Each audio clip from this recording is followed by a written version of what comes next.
Bien, bonjour à tous. Merci beaucoup pour votre présence en ce 22e point presse de l'année 2021. On déroulera un point presse de manière classique avec d'abord les questions d'actualité du ministère. Ensuite, je présenterai l'agenda des ministres.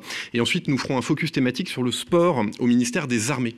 Mais avant de dérouler cet ordre du jour, je voudrais remercier très chaleureusement le général Barbry, dont c'est le dernier point presse aujourd'hui, qui nous fait l'amitié de nous rejoindre. Je pense qu'on peut l'applaudir parce que il aura beaucoup donné pendant 2 ans pour expliquer inlassablement l'actualité des opérations. Et donc, je vais lui laisser dire quelques mots en toute amitié. Merci infiniment, monsieur le porte-parole. C'est non sans une certaine émotion que j'occupe ce pupitre pour la dernière fois.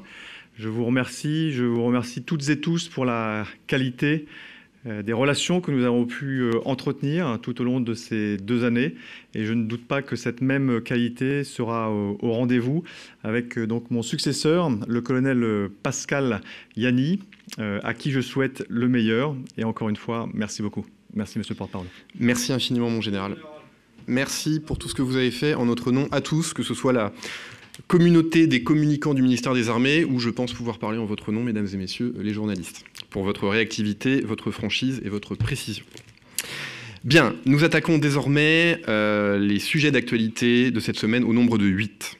Alors tout d'abord, l'annonce d'une nomination, il y en a eu beaucoup dans la période récente et c'est la saison, mais cette fois-ci c'est la nomination du commandant du nouveau porte-avions Charles de Gaulle, qui est le capitaine de vaisseau Sébastien Martineau, que le vice-amiral d'escadre Xavier Baudoir, commandant la force d'action navale, fait reconnaître aujourd'hui même en remplacement du capitaine de vaisseau Guillaume Pinget. Je rappelle que pendant les 2 années précédentes, le porte-avions Charles de Gaulle et ses 1900 marins ont participé notamment aux opérations Foch 2020 en Méditerranée orientale, en Atlantique, en mer du Nord, et à la mission Clémenceau 2021 qui a mené ce fier bâtiment de la Méditerranée au golfe arabo-persique. Ces 2 déploiements ont été marqués par une activité extrêmement prégnante de lutte contre le terrorisme dans le cadre de l'opération Chamal notamment.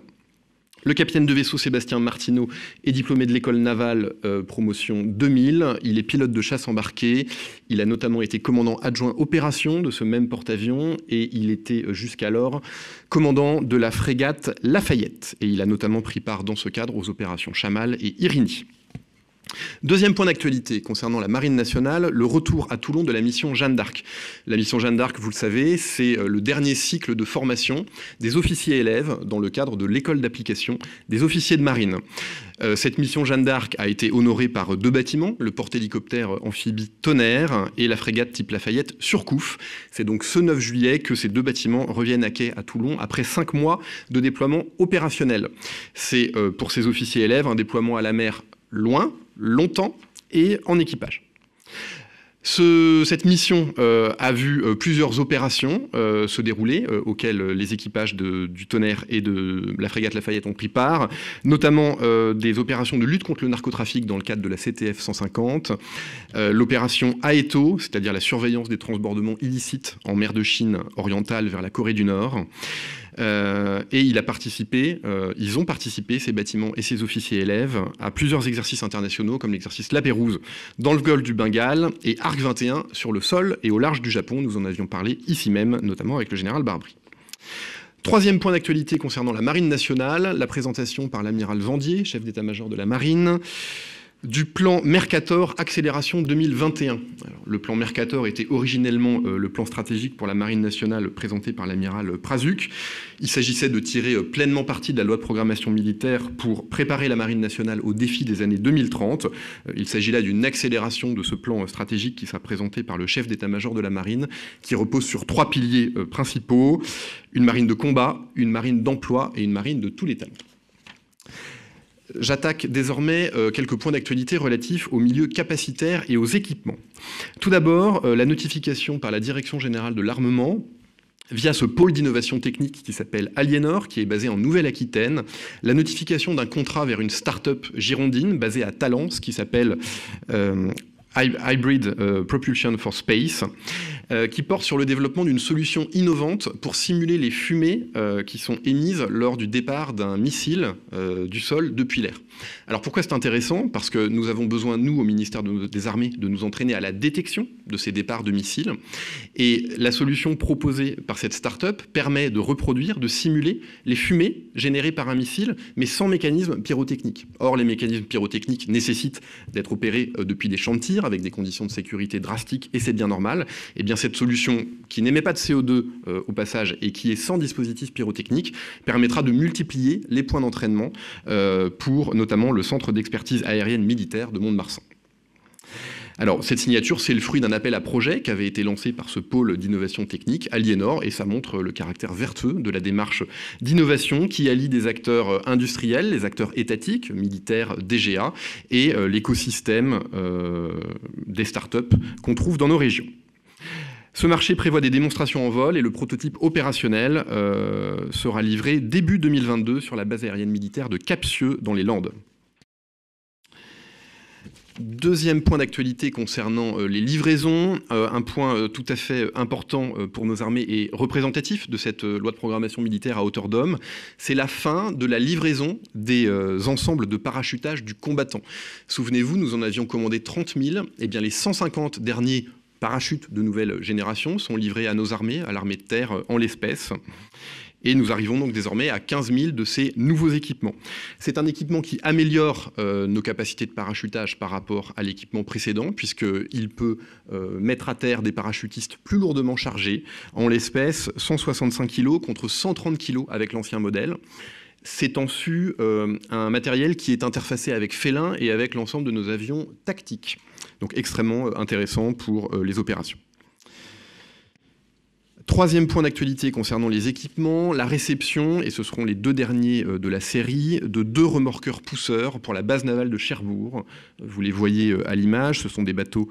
je ne veux pas être imprécis, qui font 10 mètres de long pour 27 tonnes de déplacement, qui vont à 8 nœuds à pleine charge et qui sont capables de faire plusieurs choses, de pousser ou de remorquer des bateaux, donc 6 tonnes en poussée et 2 tonnes en remorquage vers l'arrière, de transporter des lamaneurs, c'est-à-dire les gens qui font les manœuvres d'amarrage dans les ports, et de participer au mouvement portuaire, des rotations de personnel notamment. Ce sont les 2 derniers bateaux d'une série de 7 qui avaient été commandés en 2017 par la DGA au chantier Gléenne et qui ont représenté en termes de charge industrielle 17 emplois pour les chantiers navals qui sont basés à Douarnenez et au Guilvinec dans le Finistère. Une actualité importante désormais qui a trait au secrétariat général pour l'administration, le lancement et la diffusion Urbi et Orbi, je dirais, de cet outil qui s'appelle Combattre le sexisme ordinaire et la mise en ligne sur Internet de ce site dont l'adresse est combattrelesexismeordinaire.défense.gouv.fr. Alors qu'est-ce que c'est? C'est un outil d'information et de sensibilisation sur ce qu'on appelle le sexisme ordinaire, sur les stéréotypes de genre. Alors concrètement, qu'est-ce qu'on y trouve sur ce site? On y trouve des quiz, on y trouve des procédures, on y trouve une manière de tester ses réflexes et notamment une manière de riposter si on est soi-même l'objet de tels comportements. Ça nous permettra en outre pour nous, ministère des Armées, de voir finalement l'intérêt porté par nos personnels à ces thématiques avec une typologie homme-femme, personnel civil ou militaire qui s'intéressent à ces questions, sachant que c'est évidemment une question qui nous préoccupe tous et qui nous concerne tous. C'est complémentaire du dispositif Thémis que vous connaissez, ça vient plus en amont, c'est là pour aider à prévenir des situations que ensuite Thémis, malheureusement quand elles se produisent, est là pour résoudre. Voilà, et enfin... Alors, je suis désolé parce que j'en ai pas sur mon pupitre, mais vous l'avez vu, le ministère des Armées lance une nouvelle revue qui s'appelle Esprit Défense, qui est une revue trimestrielle de 60 pages, extrêmement qualitative, qui a été diffusée à la plupart d'entre vous, qui est disponible en ligne sur défense.gouv.fr/portail/Esprit Défense. Ce mois-ci, en tout cas pour ce premier numéro, il y a d'une part une plongée dans les coulisses du défilé aérien du 14 juillet et un focus plus particulier sur la thématique du recrutement au ministère des Armées. Voilà, donc on souhaite une longue vie à ce très beau magazine Esprit Défense.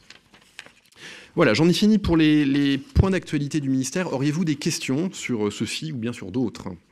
Alors, il y a des exemplaires papier qui seront disponibles à la sortie de la salle tout à l'heure, et évidemment une version en ligne aussi, mais il y a des exemplaires papier. Je ne sais pas si on a le volume ou si on... On peut le communiquer, moi je ne l'ai pas, mais c'est quelques milliers d'exemplaires, c'est sûr, au moins. Autre question d'actualité, ou autre question sur les questions d'actualité, en ligne peut-être. Alors, nous allons passer à l'agenda de Madame Parly et de Madame Darrieussecq.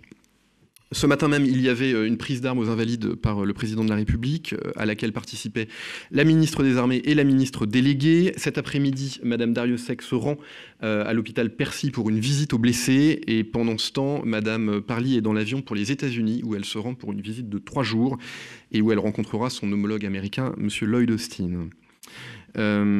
La semaine prochaine, le lundi 12 juillet, Madame Darrieussecq participera aux répétitions du défilé du 14 juillet. Ça sera évidemment l'occasion pour elle de remercier et de soutenir l'ensemble des personnels impliqués dans la préparation de notre grande fête nationale. Et elle inaugurera ensuite, aux côtés du ministre des Outre-mer, Monsieur Lecornu, une exposition au ministère des Outre-mer, ces héros venus d'Outre-mer 1939-1945. Le lendemain, le mardi 13 juillet, le matin à 8h15, Madame Parly et Madame Darrieussecq rencontreront les familles des militaires décédés à l'hôtel de Brienne, puis auront un déjeuner à 13h30 avec les blessés et leurs familles. Ça se passera au Cercle national des armées. À 16h, il y aura une visioconférence sur Takuba. On ne vous donne pas plus de détails aujourd'hui, on vous en parlera ultérieurement. Et il y aura à 18h30 la traditionnelle réception en l'honneur des défilants à l'hôtel de Brienne à 18h30. Le lendemain, évidemment, Madame Parly et Madame Darrieussecq se rendront au défilé du 14 juillet qui commencera à 10h, place de la Concorde. Le lendemain, jeudi 15 juillet, Madame Parly participera à la 106e session du Conseil supérieur de la fonction militaire. Vous savez ce que je sais, j'en ai déjà parlé, à l'hôtel de Brienne. Elle aura ensuite un entretien avec le président directeur général d'Airbus Hélicoptères, Monsieur Even, et elle conclura la journée par un comité exécutif. Voilà qui conclut la présentation de l'agenda des 2 ministres. Alors, s'il n'y a pas de questions, nous attaquons dorénavant le focus thématique de cette journée, de ce point presse qui est consacré au sport dans les armées. Nous sommes très heureux d'accueillir monsieur le commissaire en chef Hervé Piccirillo, qui est le directeur, je pense qu'on dit directeur, du Centre national des sports de la défense et qui nous fait l'amitié de venir depuis Fontainebleau. Alors, quelques éléments d'introduction avant de passer très respectueusement la parole à monsieur le commissaire en chef.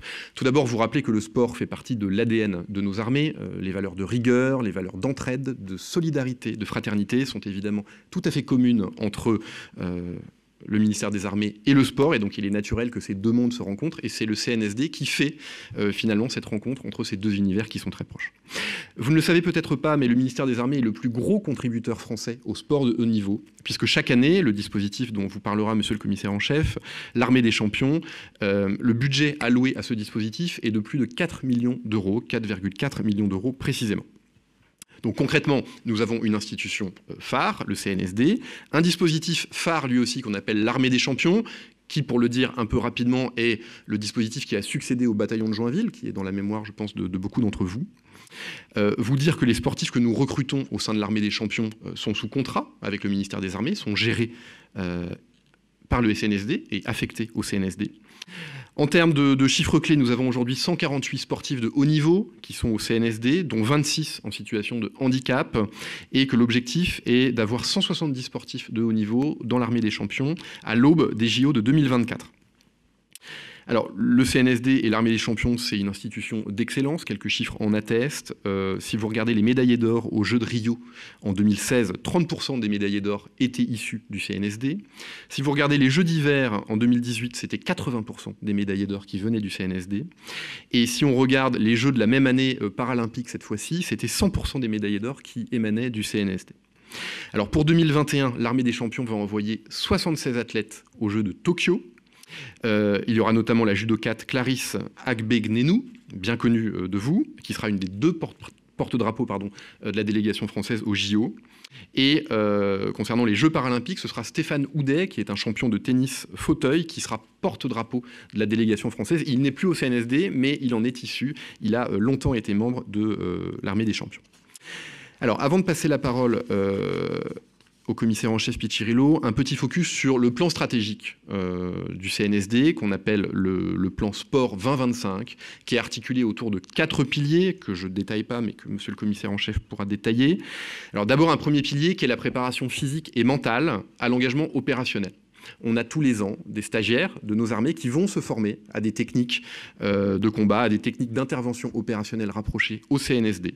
Il y a eu 1000 stagiaires en 2019 qui ont bénéficié de ces formations. Un deuxième axe qui est la reconstruction et la réinsertion des militaires blessés par le sport. Donc c'est le CNSD qui est à la manœuvre pour organiser notamment les rencontres militaires blessés, blessures et sport, je vous prie de m'excuser, j'en avais déjà parlé ici, qui organise le challenge Ad Victoriam, qui prépare nos blessés aux Invictus Games, compétition multisport mondiale pour les soldats et les vétérans de guerre qui ont été blessés, et les Jeux mondiaux militaires notamment. Alors, quelques exemples. Si vous regardez les Invictus Games, en 2018, nous avons envoyé 25 blessés qui ont récolté 33 médailles. Un troisième pilier qui est le sport pour tous. Concrètement, ça veut dire que le CNSD est en lien très étroit avec les fédérations sportives, avec les collectivités territoriales pour organiser des événements partout sur le territoire qui font se rencontrer des sportifs militaires et des Français. Et un dernier pilier qui est le sport d'élite. Monsieur le commissaire en chef en parlera infiniment mieux que moi.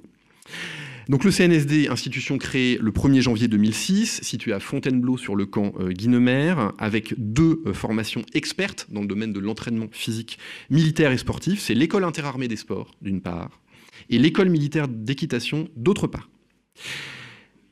Cette institution est donc commandée par le commissaire au sport militaire, le commissaire en chef Hervé Piccirillo, à qui je cède très respectueusement la parole. Monsieur le commissaire en chef, c'est à vous.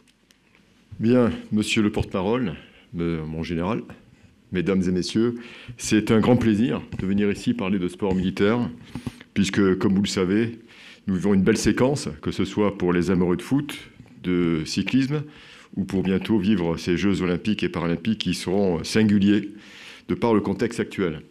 Alors, monsieur le porte-parole vous a dit beaucoup de choses sur le sport militaire, donc je vais bien sûr orienter mon propos sur les Jeux, puisqu'il s'agit effectivement de l'actualité. Alors, tout d'abord, un petit historique. D'où venons-nous? Vous l'avez dit, le sport militaire naît après la Deuxième Guerre mondiale. Il naît avec 2 idées. La première, c'était de pouvoir faire de la solidarité, de l'entraide au niveau mondial à travers plusieurs organisations. La première est une organisation internationale qui s'appelle le Conseil international du sport militaire, qui regroupe aujourd'hui 140 pays, qui a été créé en 1948 par un Français, le chef d'escadron Henri de Bruz, et qui caressait cette idée de pouvoir réunir les pays issus d'un conflit dur sur non pas les champs de bataille, mais les terrains de sport, afin de retrouver cette unité par l'amitié, par le sport, qui est la devise du CISM. Dans cet élan, dès 1956, est créé le fameux bataillon de Joinville, que vous connaissez tous, dans les murs de l'ancienne école de Joinville-le-Pont. Cette unité regroupe très tôt la jeunesse française, cette jeunesse qui constitue l'élite dans le domaine du sport, dans cette classe d'âge qui effectue son service militaire. Et dès 1967, eh bien, cette école est transférée à Fontainebleau, au sein de l'école intermédiaire des sports que les grands spécialistes connaissent. C'est une unité singulière puisqu'elle reçoit, depuis 1967 et jusqu'en 2002, jusqu'au moment où ce bataillon de Joinville est mis en sommeil, plus de 500 jeunes français, athlètes, qui viennent de plus de 54 fédérations délégataires. C'est une unité qui permet à chacun d'entre eux d'éviter une rupture de carrière sportive pour une longue durée, celle du service national. Cet outil est un outil remarquable, qui a fait ses preuves pendant des années et qui a été un tremplin pour de nombreux champions. Alors tout le monde se souvient d'un Michel Platini, d'un Yannick Noah, d'un Laurent Jalabert pour les amoureux de cyclisme.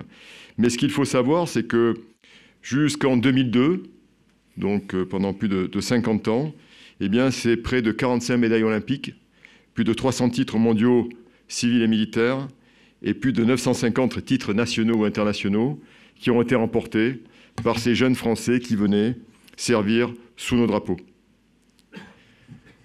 Un virage avec la professionnalisation des armées, qui entraîne une modification profonde de l'organisation du sport militaire. En effet, en 2002, je l'ai dit, le mythique bataillon de Joinville est mis en sommeil. Étant donné l'importance pour le sport français de ce soutien des armées, eh bien, dès 2003, la ministre de la Défense, Madame Allioppari, et le ministre des Sports de l'époque, Monsieur Jean-Michel Lamour, décident de poursuivre cette collaboration de manière étroite en y ajoutant un cadre interministériel qui va permettre de maintenir l'effort des armées pour soutenir les fédérations sportives nationales. Ainsi, un dispositif singulier et particulier est créé qui vise à regrouper au sein d'un dispositif appelé sportif de haut niveau de la défense l'ensemble des jeunes Français éligibles aux critères militaires et du haut niveau. Dans le cadre de cette nouvelle politique, une nouvelle impulsion est donnée en mars 2014 par un nouvel accord cadre qui donne beaucoup plus de souplesse sur le recrutement et la gestion de ces sportifs. C'est à ce moment-là que l'ensemble de cette armée de champions relève de la responsabilité du commissaire au sport militaire qui se trouve au CNSD à Fontainebleau. Donc c'est un retour à la maison pour le bataillon de Joinville. Alors aujourd'hui, qu'en est-il? Vous l'avez dit, ce sont 148 sportifs de haut niveau qui constituent cette belle armée de champions, dont 26 en situation de handicap. Ils concourent dans 32 disciplines, dont 12 paralympiques, et vous avez sous vos yeux la répartition par armée. J'y inclus évidemment la gendarmerie, qui contribue éminemment à cette armée de champions. À l'horizon 2024, ce seront 170 sportifs de haut niveau qui iront, on l'espère, porter haut les valeurs de la France et des armées, dont 33 en situation de handicap. Ces sportifs, évidemment, sont une fierté pour l'institution, pour la France, car ils portent nos couleurs. Ce sont de véritables ambassadeurs pour nos armées. Mais également, ce qu'il faut savoir, c'est que, bien entendu, on leur demande d'être brillants, de gagner au niveau des compétitions internationales, mais ils participent aussi au rayonnement des armées dans le monde, à l'influence de l'armée française dans le monde, en participant et en étant performants au cours de compétitions militaires majeures. Je vais vous citer un exemple très récent, et la ville évoquera avec vous, est maintenant tristement connue. C'était les Jeux mondiaux militaires d'été qui se sont déroulés en Chine, à Wuhan, en octobre 2019. Il y avait 110 nations qui participaient à cette belle compétition, donc des nations militaires, avec près de 12 000 militaires, toutes nations confondues. La France, elle, était représentée par une délégation riche de 400 militaires, soit la 3e délégation de ces Jeux mondiaux, et elle a terminé à la 4e place, alors qu'aux éditions précédentes en Corée du Sud, elle a terminé à la 8e place. Donc l'effort du ministère des Armées auprès du sport de haut niveau sert également ses intérêts, permet de gagner en influence sur l'ensemble des pays d'intérêt de la mise des armées. D'ailleurs, au cours de cette compétition, le parasport avait été lancé pour la première fois et la France a gagné le trophée puisque son modèle est un modèle également qui vise à la haute performance. Et puis le plus beau des trophées qu'elle a gagné durant cette compétition, c'était celui du fair play, ce qui démontre les belles valeurs militaires de notre délégation. Alors pourquoi autant de succès, en tout cas de cohérence dans notre parcours? Tout simplement parce qu'il est fondé sur une gouvernance partagée entre l'interarmée et l'interministériel. Ce nouveau modèle a facilité l'intégration du CNSD et dans l'ensemble des institutions civiles sportives en France. Aujourd'hui, le CNSD est membre du CNOSF. Il est également membre du Comité paralympique du sport français et plus récemment, depuis la création de l'Agence nationale des sports, qui, comme vous le savez, est la nouvelle agence, l'instance de gouvernance du sport français, puisqu'elle prend les décisions sur l'avenir du sport pour tous, mais de haute performance. Eh bien, le ministère des Armées fait partie du collège d'État de cette instance de gouvernance, ce qui démontre encore une fois la reconnaissance de l'État, du monde sportif français, sur l'effort, le soutien continu historique du ministère des Armées. Aujourd'hui, ce sont 23 fédérations olympiques et paralympiques qui bénéficient de ce soutien, en lien avec, évidemment, les armées, les 3 armées, la gendarmerie, mais également l'Agence de reconversion de la défense, puisque nous accompagnons, évidemment, tous ces sportifs jusqu'au bout de leur carrière et après. Concrètement, cela se traduit par un recrutement pertinent, un recrutement qui permet également à ces athlètes non seulement d'être performants, non seulement de pouvoir bénéficier d'un accompagnement socio-professionnel, de rentrer dans une institution aux valeurs militaires, donc tout à fait singulières, mais au-delà, de pouvoir partager un véritable projet de vie avec les armées. Je citerai 2 exemples. Le premier, c'est le soutien que nous apportons à ces sportifs une fois leur carrière terminée. Vous le savez, la carrière d'un sportif de haut niveau, elle est semée d'embûches. Bien sûr que la lumière va plutôt sur ceux qui gagnent des médailles d'or, mais pour y parvenir, il y a parfois des blessures, il y a parfois des obstacles difficiles à franchir, et nous les soutenons. Et nous les soutenons jusqu'au bout, et jusqu'après leur carrière sportive. Il faut savoir qu'aujourd'hui, eh bien 20% des sportifs de haut niveau qui arrêtent leur carrière restent dans les armées. 20% depuis 2014. Sur 74 qui ont arrêté leur carrière, une quinzaine ont souhaité poursuivre leur engagement dans les armées. C'est un chiffre intéressant et significatif. Vous avez 2 noms qui certainement reviendront dans votre mémoire. Le premier, c'est le caporal-chef Simon Fourcade, le frère de Martin, biathlète qui a fait une brillante carrière et qui aujourd'hui encadre l'équipe de France militaire de ski et se trouve à Chamonix, donc continue son engagement auprès des armées. La deuxième, c'est la caporale Yasmina Aziès, double fois vice-championne d'Europe de taekwondo.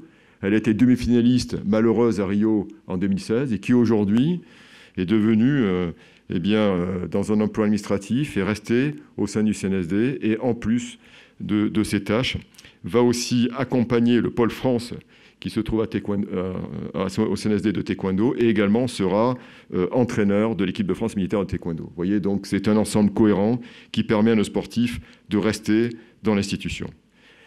Un autre effort que nous avons fait également depuis 2014, c'est l'acculturation de le sportif haut niveau aux valeurs militaires, évidemment. Et pour cela, nous avons accentué l'effort sur leur formation professionnelle et continue, mais également sur le fait de pouvoir être complètement immergés dans une unité militaire de combat pour qu'ils puissent s'approprier le sens de l'engagement opérationnel. À titre d'exemple, notre compagnie Hiver, récemment, a passé quelques journées avec le 27e bataillon de chasseurs alpins situé à Annecy et a pu voir quels étaient les métiers de ces chasseurs alpins, sachant que nous sommes encore une fois sur des activités opérationnelles similaires entre un biathlète et un chasseur alpin, tout le monde le comprendra bien. Pour la compagnie été, dès le mois d'octobre, l'ensemble de ces sportifs iront s'acculturer au sein du 20e régiment d'infanterie de marine de Fréjus, encore une fois pour participer à des activités opérationnelles. Tout cet ensemble participe à leur avancement, participe à leur parcours professionnel et leur permet d'avoir cet équilibre si indispensable à la haute performance. Alors demain, les perspectives, les Jeux. Alors évidemment, cette affaire est née, vous le savez, lorsque la France, le 13 septembre 2017, a obtenu les Jeux olympiques et paralympiques que nous allons vivre avec passion en 2024. Pour se mettre en ordre de bataille, le ministère des Armées, dès le 16 septembre 2019, donc assez récemment, a passé un protocole interministériel avec le ministère de l'Intérieur, puisque les gendarmes font partie de l'équipe, avec le ministère des Sports, la secrétaire d'État chargée des personnes handicapées, pour renforcer le soutien des armées afin de faire que cet événement de 2024 puisse être une réussite sportive, mais également sociale et populaire. Donc à ce titre, concrètement, quelles sont les mesures qui ont été décidées ? Ça a été effectivement d'accentuer le soutien des armées dans le nombre d'emplois proposés. En 2014, 2015, 115 emplois étaient consacrés entièrement aux sportifs de haut niveau. Ils seront 170 en 2024, dont 33 pour les sportifs en situation de handicap. Le deuxième axe d'effort a été l'accueil au CNSD de délégations françaises et étrangères dans le cadre de la préparation des Jeux. Depuis octobre 2020, le CNSD a été labellisé Centre de préparation des Jeux par le Comité d'organisation des Jeux olympiques de Paris. Et puis enfin, et cela vous semblera naturel, un soutien particulier et un effort particulier est réalisé en faveur du parasport, des fédérations délégataires de domaine du handisport, puisque ceci est cohérent avec notre politique ministérielle dans le domaine du blessé, comme vous l'avez souligné. Alors, l'ensemble de ce dispositif fait que les armées, évidemment, ont des sportifs qui gagnent, qui sont performants. Vous l'avez dit, les militaires partagent les mêmes valeurs que les sportifs. Se préparer, s'engager, avoir une force morale hors du commun, et évidemment, tout ça doit conduire à la victoire. La preuve en est, depuis que ce dispositif a été mis en œuvre dès 2003 jusqu'en 2018, eh bien, nos sportifs ont gagné plus de 77 médailles olympiques, paralympiques, 19 paralympiques, 31 en or, dont 10 pour les paralympiques. Vous voyez la contribution des armées au rayonnement de la France est quand même considérable. D'ailleurs, vous voyez à l'écran un certain nombre de nos militaires sportifs emblématiques, que ce soit le sous-lieutenant Martin Fourcade, que ce soit le sergent Florent Manoudou, ou ceux qui, aujourd'hui, sont encore en activité.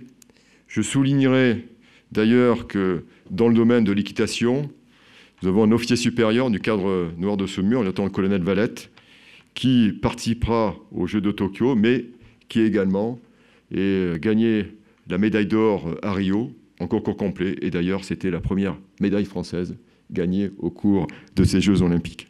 Donc des sportifs qui sont effectivement connus, reconnus. La dernière en date, c'est effectivement l'adjudante Clarisse Agbenienou, 5 fois champion du monde en titre, exceptionnel, une gendarme qui, encore une fois, est une ambassadrice remarquable des armées. Il faut savoir aussi que cette armée de champions est aussi emblématique dans l'engagement qu'elle a auprès des femmes. Auprès des femmes. Sur nos 148 sportifs, eh bien, 60 sont des femmes, 41% de l'ensemble de cette belle équipe. À Rio, il faut savoir que les femmes représentaient 46% de l'armée de champions. Et elles ont remporté 42% des médailles. Aux Jeux olympiques, aux Jeux paralympiques, elles représentaient 29% de l'armée de champions et ont remporté près de 70% des médailles. La délégation de l'armée de champions, qui sera à Tokyo demain, eh bien, comprendra la moitié de femmes pour l'armée de champions. C'est ce que je dis souvent, et ça n'est pas de la démagogie de ma part, les femmes gagnent. Mais ça, vous le saviez aussi. Alors, je vous invite, avant de rentrer dans le cœur du sujet, Tokyo, de découvrir en images cette délégation.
On pourrait même s'arrêter là, éventuellement.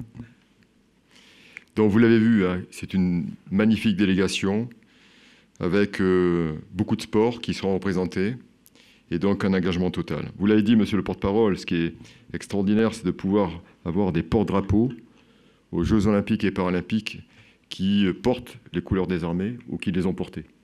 Donc l'adjudante Clarissa Begninou, nous l'avons déjà dit, mais également Stéphane Houdet, qui a été effectivement double champion paralympique de tennis et qui, aussi bien donc en 2012 et en 2016, avait porté les couleurs des armées.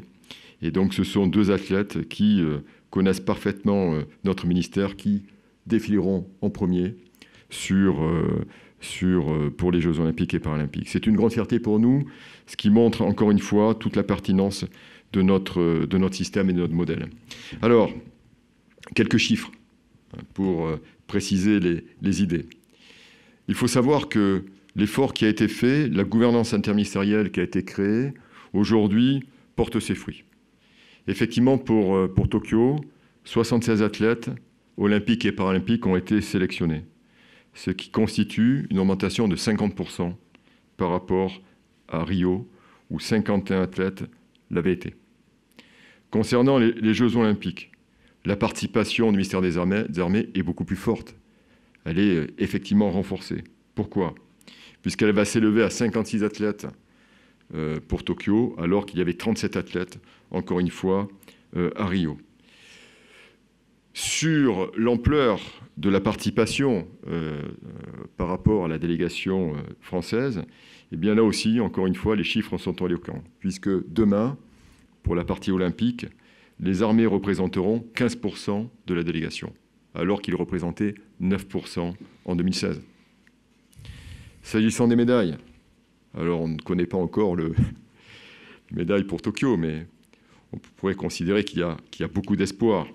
Mais sachez que les armées en 2016, avec 9% de participation, ont glané 30% des médailles. Vous voyez, le retour sur investissement est quand même assez intéressant. Je pense que toute entreprise serait heureuse d'avoir le même ratio.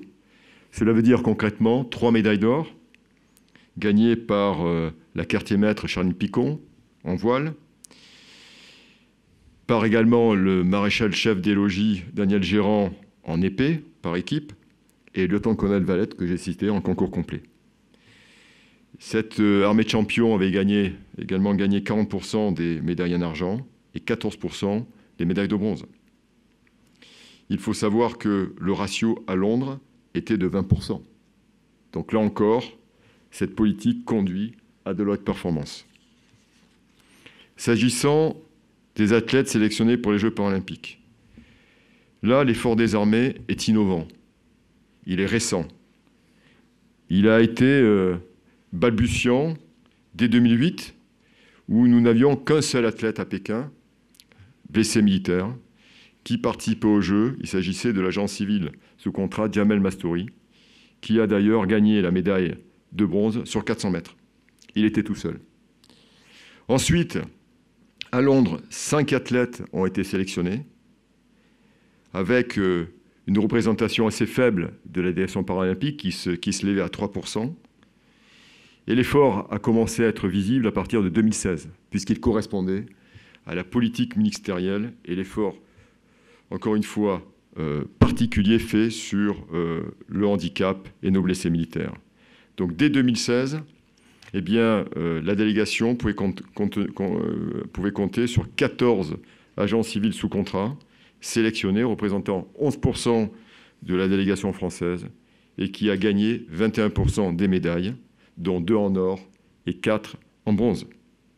Vous voyez donc la délégation qui partira pour les Jeux paralympiques à la fin du mois d'août comportera 20 athlètes venant du ministère des Armées. C'est plus 40% par rapport à Rio. Comme vous l'avez dit, monsieur le porte-parole, il n'y a pas d'équivalent aujourd'hui en France. Aucune entreprise, aucune administration ne soutient autant nos sportifs de haut niveau et nos fédérations nationales. Que ce soit pour les Olympiques ou les Paralympiques. Ce qu'il faut également signaler, c'est que toute cette politique est menée en faveur des blessés militaires qui vise à les reconstruire par le sport, mais plus à les resocialiser, à leur redonner un projet de vie, à redonner du sens à leur existence, eh bien, le sport contribue à cette réhabilitation et peut permettre parfois à certains d'entre eux de satisfaire et de réaliser des rêves. 2 d'entre eux vont le faire à Tokyo. Il s'agit de l'agence sous contrat Rémi Boulet, blessé militaire, ancien du aviateur, ancien du CPA-10, et qui concourra pour la 2e fois, puisqu'il l'a déjà fait à Rio, en paracanoë. Il y a également l'ex-gendarme, l'agent sous contrat Margot Boulet, ancien du GIGN, qui également, elle, pour la première fois, pourra concourir en para-aviron. Donc vous voyez que l'ensemble de ce système permet à la fois de porter haut les couleurs de la France, est un outil extraordinaire également pour les armées, le ministère des Armées, d'influence et de rayonnement, mais aussi permet à des jeunes Français de pouvoir s'investir et de s'engager au profit de la France en ayant un projet de vie partagé avec le ministère des Armées. D'ailleurs, lors de Tokyo, nous allons être tous derrière ces jeunes Français, les encourager, et vous voyez là, sur le tableau en bas, ceux qui vont concourir pour conserver leur médaille. Il y en a 9, dont 2 parasport. Donc on sera effectivement leur premier supporter, et j'espère que vous pourrez vous rendre disponible le 11 octobre prochain, au moment du 7e Trophée des Champions, pour venir les féliciter, puisqu'à l'école militaire sera organisé cet événement qui est un événement annuel, et tous ces sportifs seront présents pour répondre à l'ensemble de vos sollicitations. Voilà, je vous remercie de votre attention, monsieur le porte-parole, et je suis disponible éventuellement pour répondre à des questions. Merci infiniment, monsieur le commissaire en chef. Y a-t-il des questions? Bonjour, merci Pierre-Julien, journaliste indépendant. J'ai 2-3 questions à vous poser. Le statut de ces au sein du CNSD de ces militaires, ce sont des militaires comme les autres, entre guillemets, et puis la progression de leur grade. Parce que je vois, effectivement, certains sont devenus sous-lieutenants, comme Martin Fourcade. Deuxième question, leur solde. Comment s'organise, ou tout au moins s'établit le rapport entre la solde d'un militaire, mais aussi forcément ce qu'ils touchent en tant que de par leurs sponsors. Et puis le matériel, est-ce que c'est le matériel que l'armée leur procure, ou est-ce que là aussi c'est par rapport à un équipementier personnel, c'est-à-dire ils ont leur propre carabine de précision, leur ski, ou éventuellement un cheval, puisqu'on voyait tout à l'heure le cadre noir et la médaille. Merci. Alors vous avez posé plusieurs questions, je vous remercie de les avoir posées. S'agissant de leur engagement militaire, ce sont des militaires de droit commun. Il n'y a pas plusieurs types de militaires, il y a un seul militaire, donc ils signent bien un contrat d'engagement, et ils commencent tous militaires du rang. Militaires du rang. Donc ces contrats, comme tout contrat de droit commun, eh bien, ont un terme et sont renouvelables. Et la durée contractuelle, elle est en fonction, évidemment, de leur potentiel sportif, à savoir, il faut qu'ils soient déjà sportifs de haut niveau, et ensuite qu'ils puissent avoir un potentiel pour participer et concourir aux compétitions internationales de haut niveau. Cela se fait en concertation, évidemment, avec les armées qui emploient, mais également avec les fédérations sportives, puisque c'est un travail d'équipe. Ensuite, sur leur avancement. Leur avancement est lié, encore une fois, à tout parcours professionnel de militaires. Ça veut dire qu'ils ont des qualifications à passer, des diplômes à passer, durant leur parcours. Bien sûr, selon un emploi du temps adapté, qui est cousu de fil blanc en fonction du rythme des compétitions. Le deuxième critère, c'est la performance. Et c'est pour cela que vous voyez des militaires du rang qui deviennent sous-officiers ou certains qui deviennent officiers. Un champion olympique, généralement, la plupart sont sous-officiers supérieurs, avec, pour exception, puisqu'il était exceptionnel, Martin Fourcade, qui, lui, est passé officier. Il faut savoir qu'aujourd'hui, nous avons un officier, qui est un officier féminin, la sous-lieutenant Élodie Clouvel, qui est gendarme, qui était médaillée d'argent en pentathlon moderne à Rio, et nous avons 11 sous-officiers sur l'ensemble de l'armée de champions. Le troisième critère, et qui est un critère qui pour nous est important, c'est effectivement tout ce qui touche à l'éthique, aux aspects comportementaux. Ce sont des militaires, ils doivent évidemment être exemplaires, en tout point de vue. Et je peux vous assurer que c'est effectivement le cas. Donc c'est ce qui explique leur avancement, leur différence, et surtout marqué par le résultat sportif. S'agissant des équipements dont vous parliez, il faut savoir que lorsqu'ils sont en compétition, lorsqu'ils sont en préparation, ils sont sous la responsabilité des fédérations. Tout ça est prévu par des protocoles interministériels parfaitement cadrés, de sorte qu'il appartient aux fédérations de pourvoir tous leurs moyens en termes de préparation et donc d'équipement. Effectivement, pour les plus connus, parce que les armées, on cite les sportifs emblématiques, mais 80% sont des sportifs méconnus, sur des sports confidentiels. Qui connaît le BMX, qui pourtant est une discipline jeune? Vous avez pas mal de disciplines aujourd'hui qui sont très peu soutenues, avec des sportifs en état de précarité. Donc pour cela, la solde et le soutien des armées constituent 100% du soutien. Pour les plus emblématiques, ceux qui sont reconnus médiatiquement et qui sont sollicités par les partenaires, évidemment, ils ont des contrats de sponsoring. Tout ceci est parfaitement juridiquement cadré et compatible avec donc les rémunérations que peuvent prétendre nos militaires. Il n'y a aucune difficulté là-dessus, tout ceci est parfaitement sous contrôle. Le fait d'aller à Tokyo, par exemple, est-ce qu'éventuellement ils ont une prime en tant que militaire? C'est une sorte d'opération extérieure. Alors, encore une fois, lorsqu'ils sont dans le cadre de compétitions internationales, ils sont sous la responsabilité de leur fédération. Et donc, en l'occurrence, il s'agit également du CNOSF, qui est responsable vis-à-vis du CIO de la participation des athlètes français. C'est dans ce cadre-là que s'inscrivent les primes. Donc, les primes, elles sont prévues par le CNOSF et elles sont déclinées ensuite par sport et par athlète. Donc, nous n'avons aucune intervention dans ce domaine-là. Alors du coup, la question de Monsieur Raynal est la suivante. Bonjour, savez-vous si à ce stade, Madame la ministre Florence Parly ou un membre du ministère se déplacera à Tokyo aux côtés des athlètes?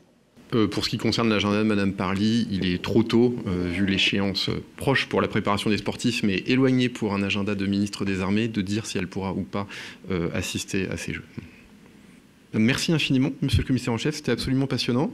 Merci à tous. Semaine prochaine, pas de point presse, 14 juillet oblige, et nous nous reverrons donc la semaine qui suit, ici même. Merci encore infiniment à tous. Au revoir au général Barbry et bienvenue au colonel Yanni. À bientôt.